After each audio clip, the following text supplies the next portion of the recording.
Hi friends, అందరూ ఎలా ఉన్నారు? బాగున్నారా? నేనైతే చాలా బాగున్నాను. ఏంటి గీతక్క ఏం కడుగుతుంది అనుకుంటున్నారా? మీలో ఎంతమందికి నెల్లూరు స్టైల్ దోశలు అంటే ఇష్టం చెప్పండి. నెల్లూరులో గనక దోశలు అయితే చాలా ఫేమస్ అండి. చాలా ఎర్రగా, పెనానికి అతుక్కోకుండా చాలా రౌండ్ గా ఉంటాయి. నెల్లూరులో తినే వాళ్ళకే తెలిసి ఉంటది.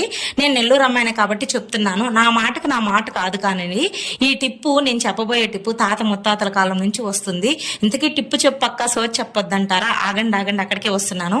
మనం ముందుగా దోశకి బియ్యం నానేసుకునేటప్పుడు కొంచెం మెంతులు అలాగే పచ్చిశనగపప్పు వేయరండి. పచ్చిశనగపప్పు వేసుకోండి, సూపర్ గా ఉంటుంది.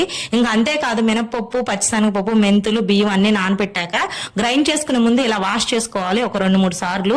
తర్వాత అయితే ఒక 1/2 కప్పు కానీ ఉడికించిన రైస్, అంటే మధ్యాహ్నం వండింది కానీ నైట్ వండింది కానీ ఉంటది కదా, అది వేసుకున్నట్లయితే నిజంగా చెప్తున్నా సూపర్ అంటే సూపర్ గా దోశలు వస్తాయి. ఒక్క దోశ తినే వాళ్ళు 4 దోశలు తింటారు. ఒక్కసారి ట్రై చేయండి. మీరు ట్రై చేసే 100% నేను చెప్తున్నాను. సో నేను ట్రై చేశాను, మా ఇంట్లో ఇలాగే చేసుకుంటాను. ఇంకా ఈ వీడియో నచ్చితే లైక్